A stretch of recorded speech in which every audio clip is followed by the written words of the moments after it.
wabarakatuh.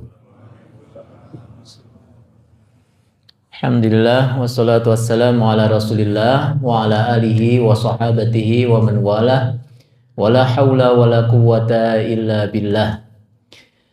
Puji syukur kita panjatkan kehadirat Allah Subhanahu wa taala pada petang hari ini. Allah panjangkan umur kita sehingga kita bisa melaksanakan banyak aktivitas dari pagi sampai petang dalam keadaan sehat, banyak melakukan ibadah amal soleh.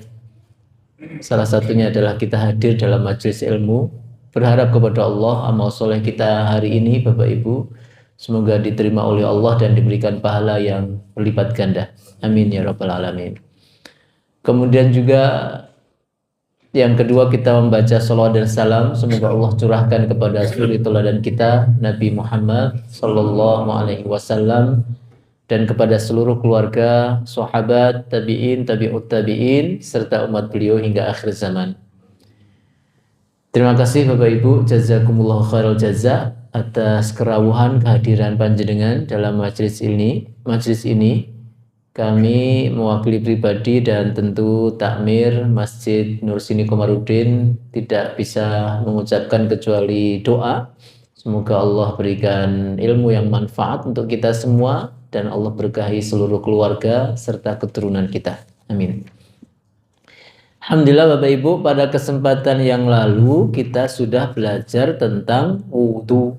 Ya, panjang lebar 2 kali pertemuan kita membahas tentang bagaimana wudu yang benar seperti yang dicontohkan oleh Rasulullah Shallallahu Alaihi Wasallam.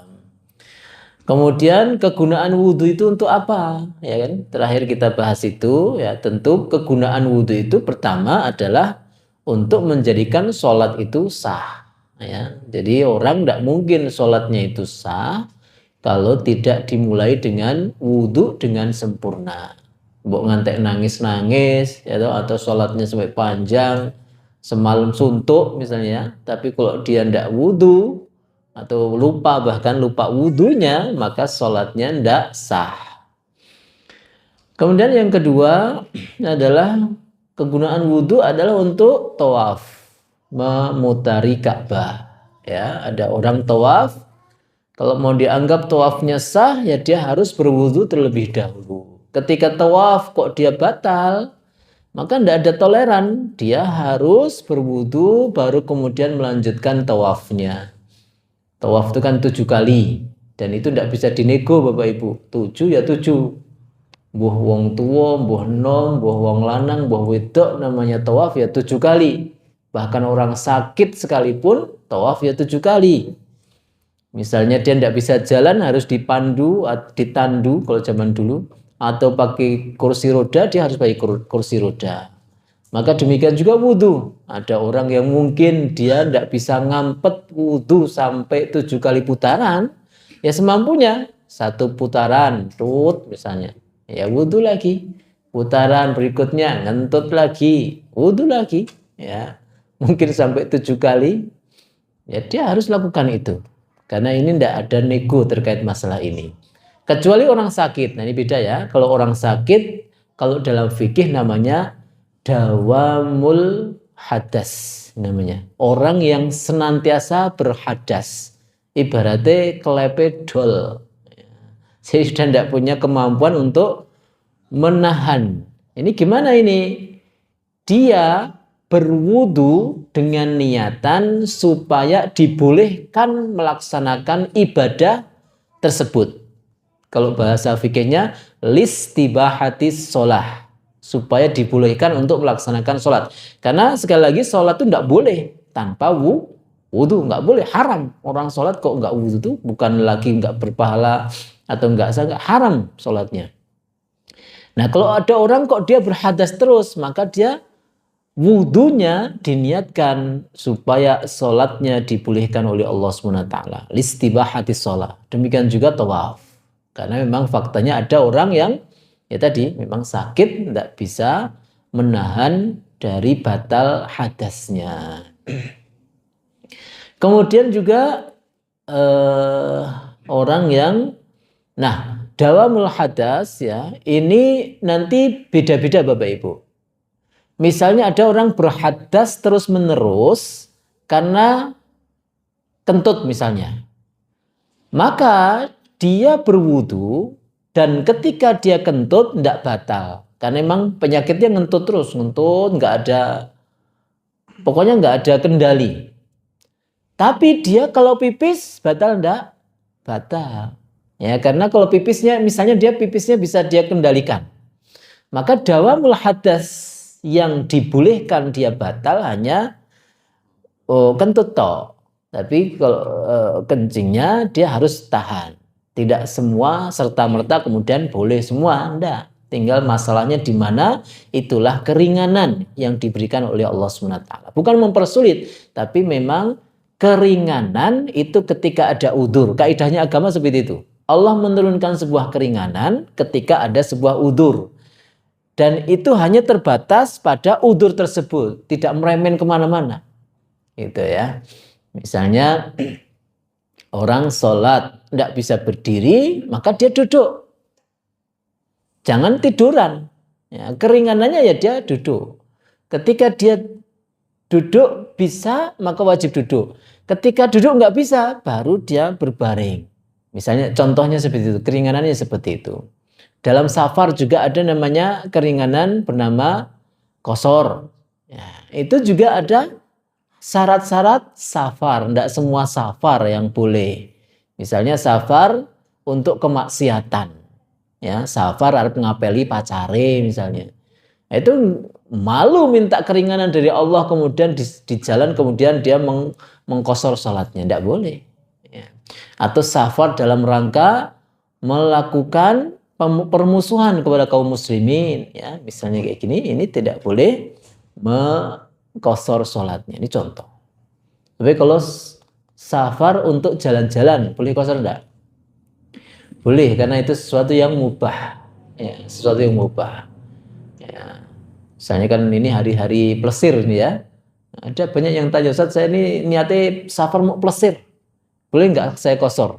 Nah, ini para ulama banyak yang membolehkan. Meskipun ada juga yang berhati-hati. Kalau niatnya hanya sekedar sesuatu yang tidak ada di sini tidak ada pahalanya, maka lebih baik menyempurnakan sholatnya. Ada yang berhati-hati seperti itu. Tapi kalau safar untuk ibadah, maka sepakat semua boleh mengambil keringanan, mengqashar sholatnya.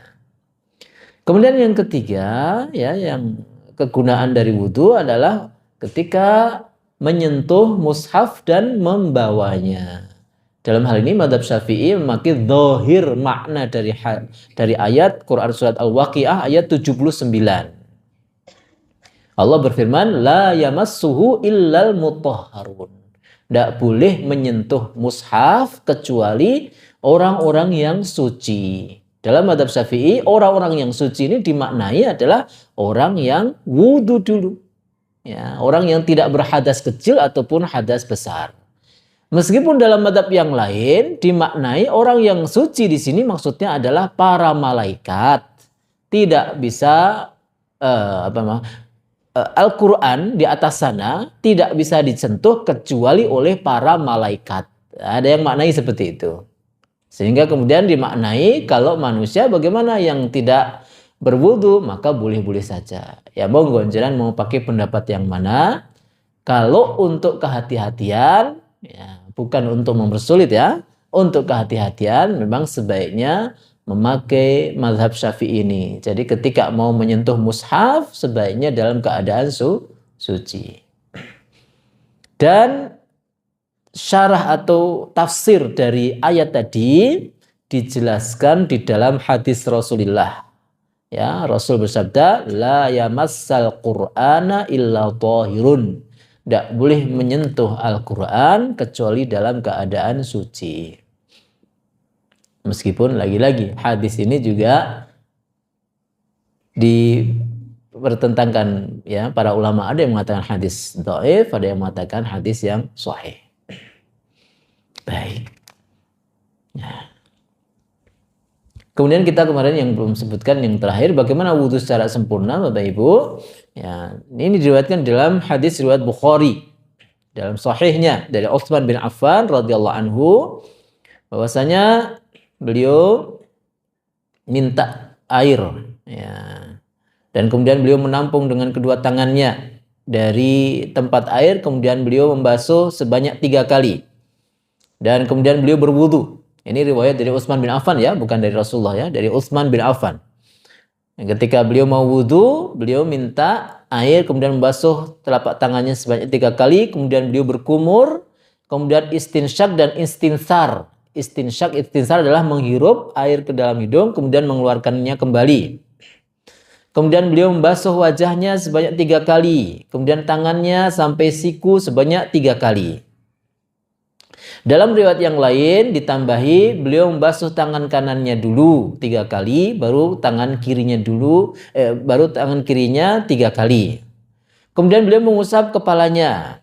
Kemudian beliau membasuh setiap kakinya sebanyak 3 kali. Dalam riwayat yang lain ada tambahan membasuh kaki kanan 3 kali dulu, baru membasuh kaki kiri sebanyak 3 kali. Kemudian beliau mengatakan, Ra'aitun Nabiyya sallallahu alaihi wasallam yatawadda nahwa wudu'i hadza. Utsman mengatakan ini kalimat pentingnya ini. Inilah yang aku lihat bagaimana Rasulullah berwudu seperti ini. Jadi ini hadis ini kalau bahasanya itu kan hadis mauquf ya, hadis yang nisbatnya kepada sahabat, tapi sahabat ini menyambungkan kepada Rasulullah. Utsman bin Affan ini mengatakan, saya melihat wudunya Rasul seperti ini. Padahal Rasul mengatakan dalam hadisnya, alaikum bisunnati wa sunnati khulafa'ir rasyidin al-mahdiyyin. Berpegang teguhlah kalian dengan sunnahku dan sunnah khulafa'ur rasyidin yang diberikan petunjuk. Utsman bin Affan khulafa'ur rasyidin bukan? Khulafa'ur rasyidin. Makanya apa yang dilakukan oleh Utsman, maka ini juga bisa menjadi sunnah atau pedoman bagi kita semua. Begitu.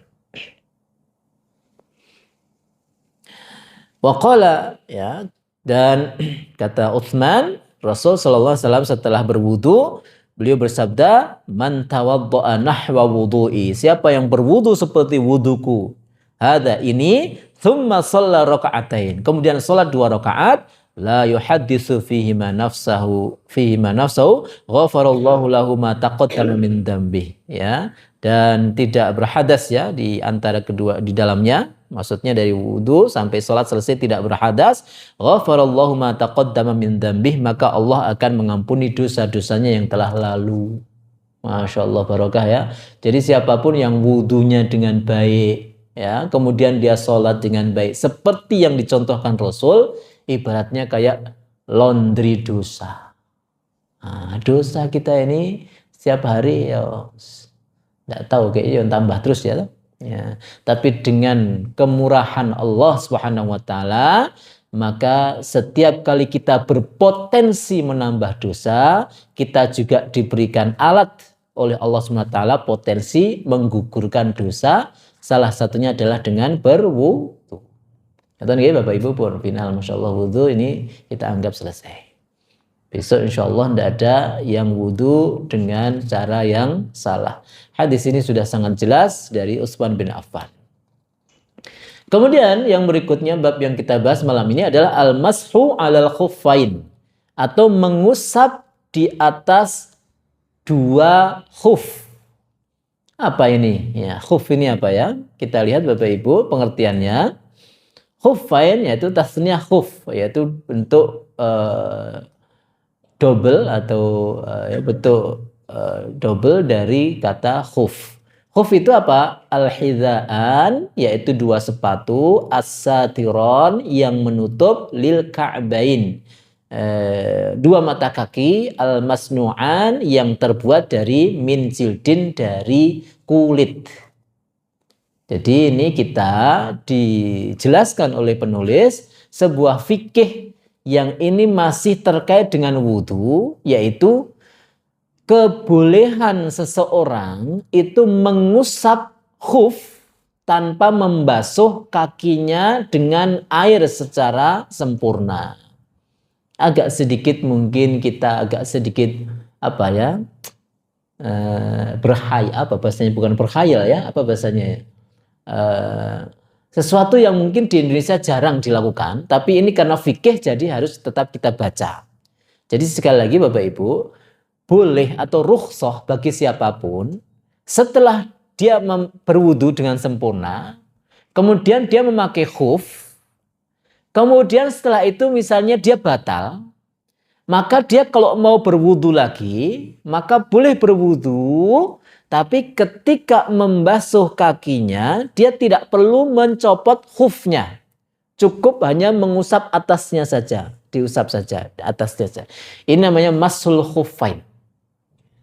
Khuf itu apa? Tadi dijelaskan oleh penulis, khuf itu adalah semacam sepatu yang menutup mata kaki, ya, menutup mata kaki, berarti di situ bukan sandal, bukan juga sepatu slop, gitu. Slop itu kan tungkai ketinggal, mata kaki juga. Berarti bukan. Kemudian yang ketiga, terbuat dari kulit. Berarti kalau tidak terbuat dari kulit, nah, misalnya seperti apa zaman sekarang ya. Kalau khuf itu harus terbuat dari kulit, gitu.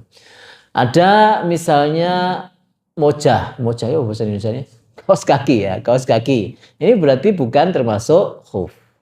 Nah, khuf itu Bapak Ibu kalau di Arab ya, jadi tentunya di Arab itu dia digunakan masuk ke masjid, biasa masuk masjid. Karena dia hanya dari kulit yang lentur, kulit yang sangat ya bukan kaku semacam sepatu, bukan. Untuk apa? Untuk menjaga kehangatan kaki. Jadi khuf itu biasa dipakai oleh orang Arab saat musim dingin Bapak Ibu aslinya. Okay? Jadi pakai sendal biasa, kemudian setelah itu pakai khuf, kemudian pergi ke masjid, masuk masjid, tetap dipakai itu khufnya itu. Kebayang nggak? Kebayang nggak? Jadi dia nggak ada apa nih Pak Ngisore, betul nonton apa nih? Solid, nggak ada solnya Pak. Jadi betul-betul hanya kulit gitu ya, menutup kaki sampai mata kaki. Itu khuf namanya. Ya, kita lanjutkan Bapak Ibu. Hukmul masah alaihima. Bagaimana hukum mengusap khuf ketika berwudu tanpa mencopotnya? Maka ini adalah sebuah rukhsah, keringanan dari Allah SWT, jaizah, yang boleh lirijali wan nisa, bagi laki-laki maupun perempuan, fi kulli hal, dalam segala keadaan, enggak cuma musim dingin, semua keadaan. Fi shayfi wasyita, musim panas boleh, musim dingin juga boleh. Fis safari, baik ketika safar, wal hadar, ataupun ketika tidak safar, ya mukim. Fis sihati, baik saat sehat, wal marad, ataupun saat sakit. Ya, wadhalika, dan itu adalah badal ghuslil rijlain fil wudu. Itu adalah pengganti dari membasuh kaki dalam berwudu. Dalilnya apa? Dalilnya sangat kuat, hadis riwayat Bukhari dan Muslim dari riwayat Jarir bin Abdullah, ya, beliau melihat, kata beliau, ra'aitun Nabi sallallahu alaihi wasallam bala, saya melihat Nabi sallallahu alaihi wasallam buang air kecil, tsumma tawadda, kemudian beliau berwudu, wa masaha ala khuffaihi, dan ketika beliau berwudu, beliau tidak mencopot khufnya, beliau hanya mengusap khufnya dari atas, seret. Ini riwayat Jarir dari hadis riwayat Bukhari dan Muslim. Hadis riwayat Bukhari dan Muslim itu martabatnya atau kedudukannya di dalam agama ini itu langsung di bawah Al-Quran. Jadi kalau jenengan mau mencari rujukan dalil dalam mengamalkan syariat ini, maka cari di Al-Quran. Al-Quran nggak ada, langsung di bawahnya adalah kitab Bukhari dan Muslim. Sesahih itu hadisnya, jadi tidak bisa dipertentangkan lagi. Kalau isi dari hadis-hadis dalam kitab Bukhari dan Muslim itu bisa diamalkan. Artinya di sini sudah jelas, Rasul tidak membasuh kakinya tapi hanya mengusap khufnya. Contoh nikah gak ada khuf di sini Pak? Kayaknya nggak ada ya. Itu sunnah Bapak Ibu, sunnah boleh ya. Misalnya saya juga nggak punya ding. Tapi boleh ya kita misalnya mau menjalankan sunnah. Kan semua apa yang dilakukan Rasul, kalau kita tiru akan berpahala. Apalagi di musim berdiding sekarang ini kan. Musim dingin ini. Dan ini saya baru aja kemarin mendengarkan sedikit ya ceramahnya Ustadz dokter yang ahli herbal itu siapa? Zaidul Akbar ya. Itu beliau menceritakan tentang manfaat tidur dengan memakai kaos kaki atau menutup kaki. Itu manfaatnya ternyata besar. Itu baru disampaikan zaman sekarang. Zaman Rasul sudah dilakukan bahwa khuf itu memang wallahualam ya mungkin banyak manfaatnya. Selain melahirkan pahala, ada manfaat kesehatannya. Mungkin demikian. Kemudian ada syarat-syaratnya Bapak Ibu ya, mengusap khuf itu. Yang pertama, ya, syaratnya ada 5. Yang pertama, ayul basa ba'da wudu'in kamilin. Memakai khufnya itu setelah wudu secara sempurna. Jadi sebelumnya udah wudu secara sempurna, maksudnya sempurna itu ya membasuh kaki gitu ya. Setelah itu batal, setelah membasuh kaki, maka kemudian memakai khuf. Baru setelah itu batal. Nah itu baru boleh mengusap khufnya. Kalau sebelumnya nggak wudu secara sempurna, maka nggak boleh mengusap khuf. Ya, jadi sebelumnya pernah wudu secara sempurna. Ini syarat yang pertama. Kemudian yang kedua adalah khufnya ini menutup seluruh anggota tubuh kaki yang wajib dibasuh oleh air wudu. Jadi tertutup semua. Jadi ya saya gambar aja lah. Khuf ya. Oh, begini ya misalnya. Ini mata kaki. Ya. Ini syarat yang kedua, ini semua harus tertutup semua. Nggak ada yang lubang di sini misalnya. Atau seperti sepatu slop kayak gini enggak. Jadi semua harus tertutup, enggak ada yang sobek, enggak ada yang terbuka dari ini. Ya. Sudah berarti ya. Ini syarat yang kedua. Kemudian yang berikutnya berarti kayak pakai sendal gitu ya, enggak masuk ya. Kemudian kenapa seperti itu? Karena yang namanya khuf yaitu kata penulis di sini. Karena tidak disebut khuf kalau tidak menutup dari ujung kaki sampai atas mata kaki. Kemudian yang ketiga, mencegah, khuf ini bisa mencegah rembesan air ke kaki. Karena kan kulit ya. Maka kalau bukan kulit, bahannya kok airnya itu rembes sampai dalam, jadi diusap atau kena cipratan air, kok masuk ke kulit kaki kita, maka tidak boleh diusap. Wajib copot kalau itu. Ya, ini karena namanya khuf terbuat dari kulit dan kita tahu kulit itu ya tahan dari air kan, nggak tembus air. Nah, terus kalau misalnya khufnya kok jahit elek misalnya kan, ya kan misalnya jahitnya masih ada bolong-bolongnya, itu nggak sah juga. Kalau wudu harus dibuka itu. Khuf itu betul-betul rapi Pak, nggak tahu wallahualam mereka itu orang Arab itu membikinnya gimana, jadi betul-betul rapi itu, nggak ada lubang-lubangnya, betul, nggak kayak sepatu. Kalau sepatu kan memang sengaja ada lubang-lubangnya. Ya, sepatu nggak bisa dipakai untuk menjalankan sunnah ini. Kemudian yang ketiga ya, keempat ya, yang keempat itu khufnya itu kuat. Dipakai untuk jalan terus menerus yauman walailatan, sehari semalam bagi yang mukim, wasala sata ayamin bilayaliha lil musafir, dan 3 hari 3 malam bagi orang yang musafir. Saya ulang lagi, khuf ini kuat dipakai jalan terus menerus bagi orang yang mukim selama sehari semalam, dan bisa dipakai jalan terus, kuat dipakai jalan terus menerus bagi orang yang musafir selama 3 hari 3 malam. Nah itu. Jadi kalau misalnya baru dipakai sejam bodol, nah udah ini wudunya harus wudu sempurna, enggak boleh hanya sekedar mengusap, nggak bisa. Nah, demikian juga bagi orang musafir, memang dia safar, dia pakai khufnya itu 2 hari sudah rusak, maka dia harus copot dan wudhu seperti biasa. Kemudian yang keempat ayyakuna thahirain. Yang keempat, yang kelima, syarat dari khuf itu adalah syarat khuf itu adalah khufnya itu suci. Ya, khufnya itu harus suci. Misalnya khufnya ada najisnya, ya maka ini tidak boleh dipakai untuk itu. Ya, jadi tadi saya sampaikan khuf itu kalau orang Arab bukan dipakai untuk jalan di luar masjid, enggak Pak. Khuf itu memang khusus untuk dalam ruangan Pak, karena dia tidak ada solnya, bawahnya tidak ada.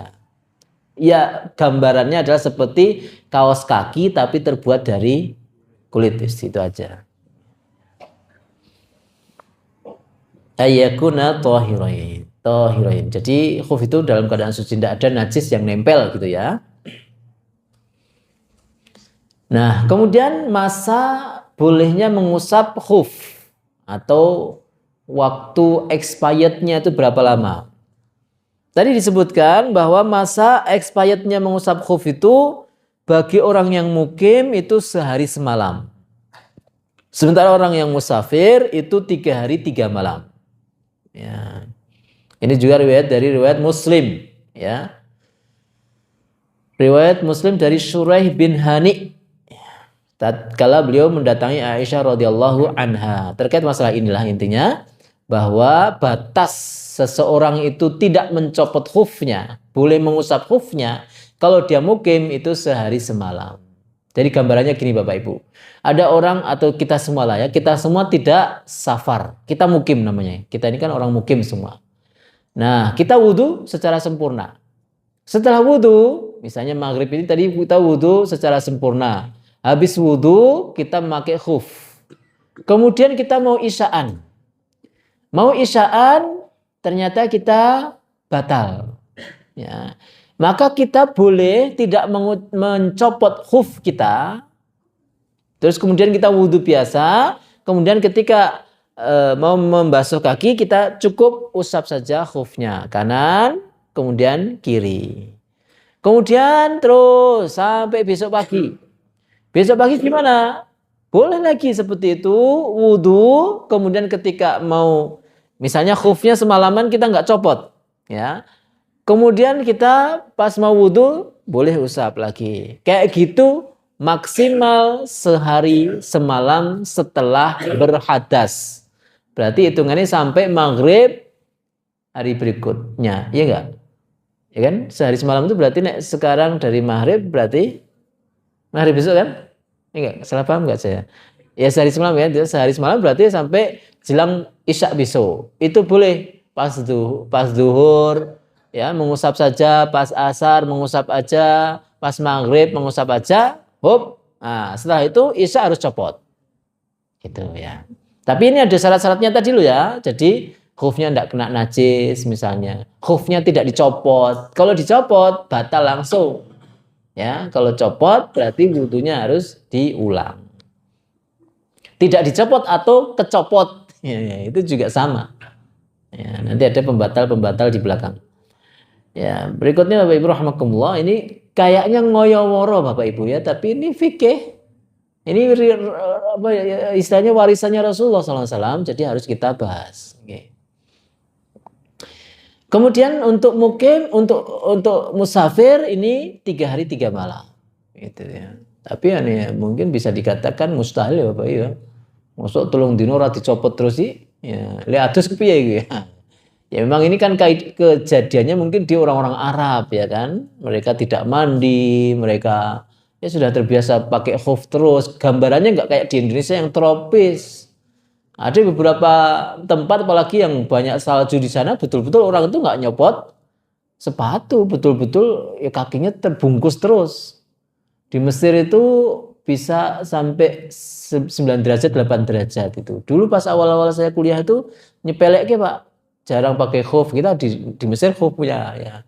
Orang Mesir mesti pakai khuf itu. Nyepelek ke hanya pakai sarung kayak gini. Akhirnya apa? Kaki itu bengkak Pak. Hitam gitu, darah itu nggak bisa istilahnya mengalir dengan baik. Ya. Masya Allah itu dan bahaya, kata dokter bahaya. Sehingga apa? Kita pakai khuf terus kalau musim dingin itu. Nah, itu hanya di Mesir, apalagi di kutub, kebayang. Orang pakai sepatu terus kan, itu bisa ini rukhsah ini dipakai. Kemudian Bapak Ibu rahimakumullah ya. Kapan dimulainya? Waktu ya. Tadi ya, bataskan sehari semalam. Maka disebutkan sini waktu awalnya adalah sejak dari hadasnya. Jadi jelang isyaknya misalnya batal, ya maka batasnya itu. Sampai jelang isya hari berikutnya. Ini contoh. Kemudian bagaimana cara mengusapnya? Cara mengusapnya, yang wajib diusap itu adalah yang atas. Cukup atasnya saja. Ya. Ya. Maka tidak cukup mengusap bawahnya. Ya. Kalau mau sunnahnya atau yang kehati-hatiannya, kata penulis di sini adalah mengusap atas dan bawah. Jadi mashul khuf yang diusap tuh sini Pak. Sap. Sini. Nah. Cuma diusap aja. Cuma sap. Udah. Jadi air basahi tangan kita pakai air, kemudian diusapkan. Sep. Kemudian tidak cukup mengusap bawahnya tok, cuma bawahnya tok diusap. Maka kan ada sebuah hadis yang sangat masyhur. Perkataan Imam Ali, andaikan agama ini sesuai akal, maka mengusap khuf lebih utama adalah bawah. Kenapa? Karena yang kotor bawah. Kok yang diusap malah atas? Ya, agama nggak pakai akal. Agama ini hanya mengikut apa yang diajarkan Rasulullah SAW. Jadi usap atas saja. Tidak cukup, bahkan tidak sah mengusap bawah tok. Tidak sah. Yang utama adalah mengusap atas dan bawah. Ini yang sunnah. Caranya gimana? Usap yang atas dari belakang ke depan, kemudian usap bawah dari depan ke belakang. Ya gini.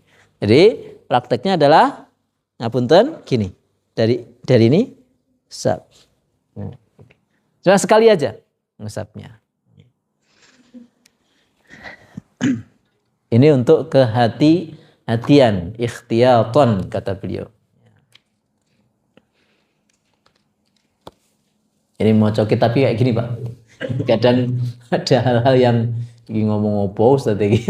Ya emang kadang ya mungkin tidak kita amalkan. Ya, tapi nggak apa-apa. Ilmu dari Rasulullah itu barokah. Nah, ilmu dari Rasulullah itu barokah. Ya. Saat kita apalagi membaca hadis, kemudian di sana ada kita nyebut Sallallahu Alaihi Wasallam, itu berkah. Kita dari ba'da maghrib sampai isya tadi berapa banyak kita baca Sallallahu Alaihi Wasallam. Padahal Allah memberikan janji ya, barang siapa yang sholawat ya, sekali untuk Rasulullah, maka Allah membalas berapa? 10 kali. Kalau kita tadi membaca Sallallahu Alaihi Wasallam 10, Allah itu selama kita dari ba'da maghrib sampai isya tadi membalasnya sebanyak berapa? 100 kali. Masya Allah. Barokah. Ilmu itu barokah. Dan orang yang paling pelit, ya kata Rasul apa? Yang disebut nama beliau tapi tidak menjawabnya dengan sholawat. Iya tuh. Kur modal abab ya kok ora metu suarane lah, ini orang paling pelit kata Rasul ya. Apalagi kon modal duit itu, abab ya ora modal ya enggak mau ya misalnya. Nah ini contoh Bapak Ibu. Kemudian yang berikutnya ini cara mengusapnya. Kemudian pembatal mengusap. Pembatal mengusap khuf yang pertama adalah copotnya khuf itu. Baik dua-duanya atau salah satunya. Baik sengaja atau tidak sengaja. Kalau khufnya copot atau dicopot atau tercopot, ya, itu maka wudunya harus diulang secara sempurna. Pokoknya batal intinya gitu ya. Kemudian yang kedua, batas waktunya habis. Ya, jadi misalnya sehari semalam bagi mukim, 3 hari 3 malam bagi musafir, maka dia harus wudhu secara sempurna setelah batas waktunya habis. Kemudian yang ketiga adalah ya, peristiwa apa yang menyebabkan orang itu wajib mandi. Ya, nek adus ya jelas kelebus ya, dia harus mencopot, nggak bisa. Khuf ini mengusap khuf hanya berlaku pada wudhu. Kalau mandi ndak berlaku. Dia harus copot. Maka kalau ada kejadian orang ini wajib mandi janabah, maka otomatis wudhunya batal, memakai khufnya juga sudah harus tidak berlaku lagi. Sehingga dia harus, apa yang menyebabkan mandi janabah? Keluar mani, hubungan badan, ya.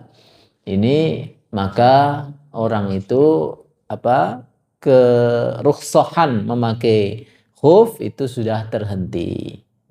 Dan Bapak Ibu. Kemudian yang terakhir Bapak Ibu, bab yang berikutnya adalah al-jabair wal asaid. Ini tentang perban Bapak Ibu ya, atau gips zaman sekarang. Ini ada sebuah fikih di dalam agama ini, yaitu bagi siapa yang dia ada luka, kemudian ditutup dengan apapun ya, baik itu dengan gips, atau dengan plester, atau dengan perban, apapun yang menutup lukanya itu. Padahal yang luka itu adalah di anggota tubuh yang wajib basah saat wudhu. Ini yang dibahas ini ya. Jadi misalnya di tangan, atau di kaki, atau di muka, ya, atau di muka itu aja ya. Tapi kalau di badan atau di paha, tentu ini lain pembahasan. Ini terkait masalah luka yang istilahnya membuat basuhan air wudhunya itu tidak sampai ke kulit. Bagaimana hukumnya di sini? Ahkamul jabair wal asaib. Yang pertama, dan ini juga perlu menjadi apa ya Bapak Ibu, perlu menjadi perhatian kita semua. Jangan bermudah-mudah menutup luka. Ya, kecuali sesuai petunjuk dari ahlinya. Kan ada ngapunten beberapa orang itu mong jerawatan itu. Ya toh mbak-mbak biasanya jerawat itu template stiker apa gitu. Ini ndak ada rukhsah. Ndak ada rukhsah jerawat itu ndak perlu ditutup. Maka kalau ada orang yang menutup jerawatnya dengan itu, kemudian dia berwudu, maka wudunya tidak sah Bapak Ibu. Tanya ahli-ahli apa di sini namanya ahli apa itu ya? Ahli kecantikan Bapak ya. Itu enggak perlu ditutup-tutup kayak gitu. Karena apa? Kalau dibuka itu enggak ada sesuatu yang akan membahayakan nyawanya, membahayakan wajah, enggak ada gitu ya. Atau ada beberapa orang luka kecil langsung ditutup. Nah, ini nanti wudunya bagaimana? Yang dibolehkan oleh syariat kita ini adalah sesuai petunjuk dari ahli kesehatan. Harus ditutup memang betul. Dan kalau kena air nanti akan lama sembuhnya. Nah, ini baru didapatkan rukhsah keringanan di dalam syariat agama ini. Ini kadang beberapa santri mau ngopo sikile meletek tutup pakai apa Pak? Enggak boleh. Dan ini juga kita harus menentang apa yang diyakini oleh orang-orang Eropa ya, bahwa orang Eropa kan meyakini bahwa air itu adalah membawa kuman. Padahal kita udah dari awal yang baca fikih ini bahwa air itu adalah sesuatu yang suci dan mensucikan. Jangan takut dengan air. Kalau orang Eropa takut air wajar. Orang Islam kok takut air ini aneh. Aneh ya. Jangan mandi nanti masuk angin. Itu. Lukanya jangan kena air, nanti infeksi. Sidik-sidik infeksi, masuk angin. Loh ini tuh. Bahkan Rasulullah jangan tahu. Rasulullah itu kadangkala ketika hujan, itu beliau membuka bajunya, kemudian supaya air itu kena ke kulitnya. Beliau mengatakan apa? Sesungguhnya adalah makhluk yang baru saja diciptakan oleh Allah. Baru saja meluncur dari langit, jatuh. Barokah. Nah, ini sesekali kayak gitu Pak. Jangan takut anaknya hujan-hujanan. Ayo nih, mulai. Ini ya hujan-hujanan terus ya. Sesuatu itu kalau berlebihan ya tidak baik. Terlalu antipati terhadap sesuatu yang baik itu juga nggak baik gitu ya. Jadi ya tawasud tengah-tengah gitu ya.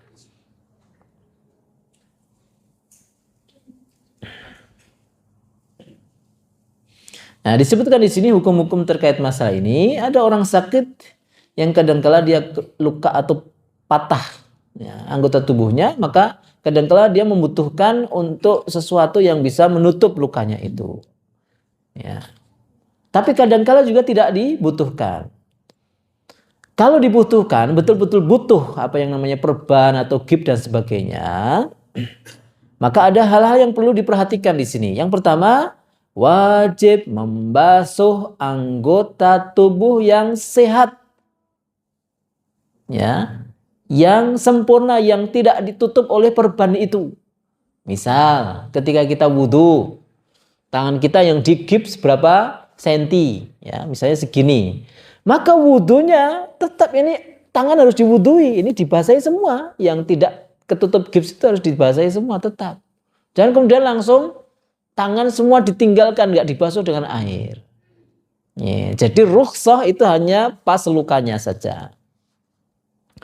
Kemudian juga dalam membalut itu hanya pada lukanya saja dan boleh sedikit dilebihkan hanya untuk pegangan atau pengaman saja. Jangan lukanya cuma 2 cm ngegips 20 cm mungkin. Enggak, misalnya lukanya 2 cm, ya yang digip ya katakanlah 4 cm, 5 cm. Ini jadi jangan bermudah-mudah menutup anggota tubuh yang sehat. Karena anggota tubuh yang sehat wajib basah. Itu kaidahnya seperti itu. Wah, angel temen lek fikih iki, yo enggak angel. Ini tuh sesuatu yang kita ini golek ganjaran nih. Ganjaran ini enggak main-main, surga. Ganjarannya tuh enggak main-main, surga. Kalau dua-duanya tangannya sakit, gimana tahu itu cara masaknya? Ya diwudui. Ya, diwudui, minta tolong kepada orang lain. Ya. Ada nanti namanya al-isti'anat atau minta tolong yang hukumnya wajib. Yaitu kapan? Saat kita mau toharoh tidak bisa melakukan sendiri. Maka wajib minta tolong. Tidak boleh kemudian masuk sampean nggak wudhu. Mboten saged ini pripun? Ya njaluk tolong. Lah ora nasi gelem nulungi, bayar. Ya, bahkan kalau sampai kita harus membayar orang lain dalam rangka menjalankan kewajiban kita, maka hukumnya wajib. Menggaji perawat, menggaji dokter dalam rangka supaya kita bisa menjalankan kewajiban, hukumnya wajib. Kemarin kita berikan contoh, wudhu di kereta api tidak ada air. Apa yang harus kita lakukan? Beli, wajib beli. Ada air mineral. Gitu. Jangan mengatakan, lu di toilet nggak ada air ya mas? Ya di toilet nggak ada air. Itu loh orang jualan banyak. Ya, itu ya. Untuk masalah ibadah apalagi? Ya, jangan tanggung-tanggung masalah ibadah. Wa anfaqtum min syai'in fa huwa yukhlifu. Apa saja yang kalian nafkahkan untuk Allah, Allah yang ganti. Ya, Allah yang ganti. Ini saya cerita nih Juli ini kan kemarin saya baru aja manasik jamaah Juli ini kan ya apa ya bahasa kita kan apes, tiket pesawat naik tinggi Pak. Lion itu sampai naik 5 juta sampai 6 juta Pak. Juli ini. Oh nggak mau ya seneng nggak seneng jamaah bayar. Jadi harga tiket misalnya sebelumnya itu hanya 14 juta jadi 20 juta Pak. Gara-gara aftur tinggi banget. Setelah jamaah lunas kita sudah manasik. Seminggu lagi insya Allah kita tanggal 29 ya saya berangkatnya. 29 Juli ini kita berangkat. Tahu-tahu tiket mudun Pak. Sut. Jadi jenengan kalau mau umroh bulan September itu langsung turun Pak. Turunnya 6 juta langsung. Nah, pas manasik kan jamaahnya pelongo dosa. Piye iki apa saja. Saya sampaikan ayat ini. Wa ma anfaqtum min syai'in fa huwa yukhlifu. Untuk ibadah enggak usah hitung-hitungan. Ya udah bayar bismillah Allah yang ganti gitu ya.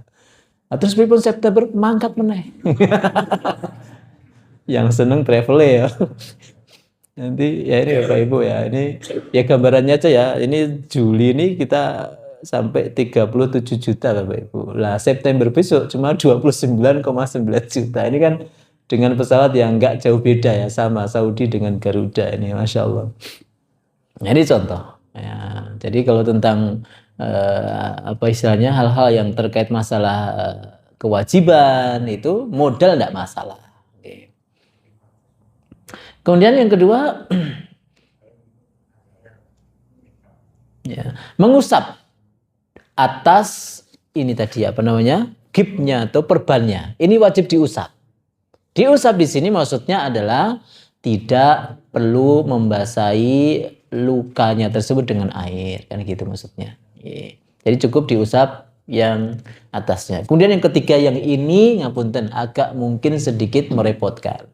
Ini saya juga pernah di WA Mas Arif pas beliau opnam itu, ya. Saya sampaikan apa adanya. Yang ketiga ini dalam madzhab Syafi'i. Monggo jangan mau make ini apa enggak, tapi saya juga mendengarkan dari ceramah para asatidz kami meskipun tidak berdasarkan madzhab Syafi'i juga memakai cara ini. Yang ketiga apa? Mentayamumi dari pengganti bagian tubuh yang tidak bisa kena air tadi. Piye prakteknya Bapak Ibu? Agak sedikit rumit memang ini ya. Jadi misalnya tangan kita yang diperban, ya, tangan kita yang diperban. Maka setelah kita membasuh tangan yang sehat, kemudian mengusap yang sakit yang diperban, selesai, baru setelah itu wudunya kemudian kita langsung bertayamum. Tayamum, mengusap wajah, kemudian mengusap tangan. Diniatkan untuk mengganti ini, basuhan air wudhu yang tidak kena ke kulit kita. Misal, lukanya ternyata nggak cuma di tangan, kaki juga. Ini santri yang kebakaran ini misalnya ya, yang di NTB misalnya tangan sakit, kaki sakit misalnya. Gimana caranya? Air, misalnya kaki demikian juga. Kaki basahi yang tidak diperban, kemudian ada yang diperban, maka langsung berhenti setelah selesai mengusap kaki tersebut, langsung tayamum lagi, dan tayamum ini diniatkan untuk mengganti tadi yang tidak kena air. Gitu Bapak Ibu. Monggo jenengan mau milih. Kalau ada pendapat yang lain, karena kebanyakan kita ngertinya cuma langsung tayamum langsung. Ya, langsung ngerti tayamum beres gitu kan. Cuma di infus langsung tayamum. Atau ada yang sedikit hati-hati lagi, enggak tayamum, tetap wudu saat wudu ning ora tayamum. Ya. Jadi wudu, betul-betul wudu, kemudian gipsnya tadi cuma diusap, perbannya cuma diusap, sudah seperti itu. Kalau dalam madzhab ini dua-duanya. Ya, wudu iya, tayamum iya. Kalau tidak bisa sendiri, wajib minta tolong orang lain meskipun dengan membayarnya. Wah ini, Masya Allah Imam. Demikianlah kenapa sholat itu menjadi amalan yang pertama kali dihisab. Karena perjuangan untuk melaksanakan sholat itu nggak main-main Bapak Ibu. Orang kalau sholatnya sempurna, mesti ibadah-ibadah lain pasti sempurna. Orang kalau sholatnya hati-hati, ibadah yang lain pasti hati-hati juga. Sholat loh. Yang antara dia hanya dengan Allah SWT saja yang tahu, itu aja dia hati-hati, apalagi yang lain. Maka ini bagi orang dewasa aja, kadang-kala kita nyepelek ke sholat, apalagi untuk keluarga. Maka perintahnya di dalam agama itu, di dalam Al-Quran Allah mengatakan apa? Wa'mur ahlaka lis-sholati wastabir 'alaiha. Apa maknanya? Perintahkanlah keluargamu untuk sholat, wastabir. Wastabir itu kalau dalam bahasa Arab itu beda dengan wasbir. Wasbir itu artinya dan sabarlah. Tapi kalau wastabir, istabaro yastabiru, itu maknanya apa? Dan tingkatkanlah terus menerus sabarmu dalam menyuruh keluargamu untuk sholat. Jadi misalnya, ayo le sholat. Sek toh Pak, sabar. Ya toh? Sesuk, ayo le sholat. Ngopo sholat? Sabar terus gitu, enggak henti-henti. Wa'mur ahlaka lis-sholati wastabir, kata Allah 'alaiha. Dan ini kenapa ya tadi memang tidak mudah orang istiqomah sholat. Maka kalau ada istri kita, suami kita sholatnya tekun, anak kita tekun, mantu kita tekun le sholat, wes maksud itu surga dunia Pak wis dah. Iya, keluarga kita tanpa kita suruh kok langsung gereja sholat, Masya Allah. Wah itu harus banyak disyukuri, apalagi di zaman sekarang. Gimana? Zaman Masya Allah, ya, luar biasa. Yang istilahnya antara halal haram tuh kuwolak-walik ya. Di sekolahan mana ada diajarkan sholat. Ada anak mungkin nilainya 10 ndak sholat, gurunya mengatakan ya rapopo sih, yang penting bijimu apik ya kan. Iya, tapi sebaliknya kok ada anak sholatnya tekun, mata pating ini papat, sengeni terus oleh gurunya gitu. Ya, dianggap pendidikannya gagal. Ya inilah masalah. Semoga ada manfaatnya Bapak Ibu dan tidak tambah bingung, dan semoga ini ada berkah dari apa yang kita pelajari. Wa sallallahu ala nabiyyina Muhammadin wa ala alihi wa sahbihi ajmain. Allahumma sholli ala Muhammad wa ala ali Muhammad kama shallaita ala Ibrahim wa ala ali Ibrahim fil alamin innaka Hamidum Majid. Rabbana atina fid dunya hasanah wa fil akhirati hasanah wa qina adzabannar. Assalamualaikum warahmatullahi wabarakatuh.